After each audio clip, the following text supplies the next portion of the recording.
بسم اللہ الرحمن الرحیم۔ السلام علیکم۔ بالآخر مولانا فضل الرحمان کی پریس کانفرنس کے آفٹر شاکس آنا شروع ہو گئے ہیں، اور زرداری صاحب نے اور MQM نے بھی اپنا موقف واضح کر دیا ہے، اور دوسری طرف ثاقب نثار صاحب بھی انتہائی خوف میں مبتلا ہے۔ آج ہم اسی پر بات کریں گے۔ بات کرنے سے پہلے میں آپ سے گزارش کروں گا کہ ہمارے یوٹیوب چینل اور فیس بک پیج کو بھی فالو کر لیں۔ مولانا فضل الرحمان صاحب نے پریس کانفرنس کی تھی اور انہوں نے واضح اور دو ٹوک میں موقف دیا تھا۔ یہ ان کو ایک خاصیت حاصل ہے، جب ملک کی سیاست میں کوئی جمود طاری ہو جائے، کوئی سکوت ہو، تو پھر مولانا فضل الرحمان ہی وہ واحد سیاستدان ہیں کہ جو اس جمود کو توڑنے میں مہارت رکھتے ہیں۔ تو وہ علیل تھے۔ اب جب انہوں نے پریس کانفرنس کی تو انہوں نے پوری سیاسی ماحول کو یکسر تبدیل کر کے رکھ دیا۔ اب مولانا نے جو اپنا موقف واضح طور پر بیان کیا تھا کہ عمران خان کے ساتھ کسی صورت میں بھی بات چیت نہیں ہو سکتی، تو اس سے پہلے جو خبریں چل رہی تھیں کہ زرداری صاحب نے مصالحت کا مشورہ دیا ہے اور انہوں نے کہا ہے کہ مفاہمت ہمیں کرنی چاہیے اور مل جل کے چلنا چاہیے، لیکن بعد میں زرداری صاحب نے جو انٹرویو دیا اس میں واضح طور پر مولانا کے موقف کو ہی انہوں نے دہرایا۔ انہوں نے تو یہاں تک کہا کہ جب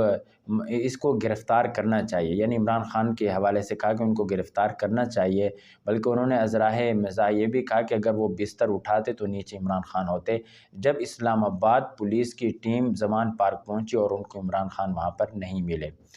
اچھا، یہاں پر ایک اور ضمناً ایک بات آ گئی کہ PTI کے جو سوشل میڈیا پہ جو لونڈے ہیں وہ یہ مذاق اڑاتے ہیں کہ عمران خان تو تقریب سے خطاب کیا تھا تو وہ کہاں کیسے غائب ہو گئے۔ تو یہ بات تو ان کو اپنے سینیٹر شبلی فراز صاحب سے پوچھنی چاہیے، جنہوں نے کہا تھا کہ عمران خان زمان پارک میں نہیں ہے۔ تو اس کا مطلب تو واضح ہو گیا نا کہ جیسے ہی پولیس آئی تو وہ وہاں سے غائب ہو گئے، جب پولیس چلے گئے تو پھر وہ دوبارہ وہاں پر نمودار ہو گئے۔ تو یہ ان سے پوچھنا چاہیے۔ بہرحال یہ ایک ضمناً بات تھی، میں نے کہا عرض کر دوں۔ اچھا، یہاں پر پھر صرف زرداری صاحب ہی نہیں بلکہ MQM نے بھی پھر اپنا موقف واضح کر دیا، اور انہوں نے بھی کہا کہ ملکی حالات کے اس وقت جو بھی حالات چل رہے ہیں اس کے ذمہ دار صرف عمران خان ہی ہیں۔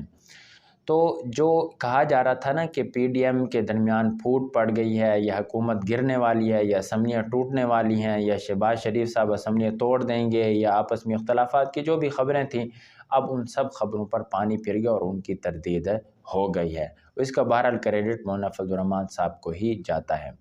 اس کے ساتھ ساتھ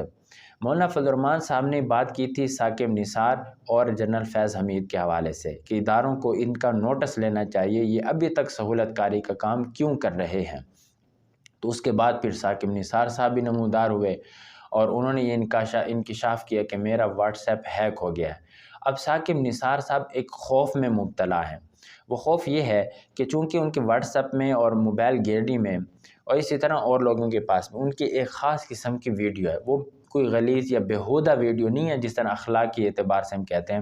وہ ویڈیو سیاسی اعتبار سے ایک سکینڈل ہے کہ نواز شریف صاحب کو جس طرح نااہل کیا گیا اور پھر عمران خان کو جس طرح صادق اور امین کہا گیا،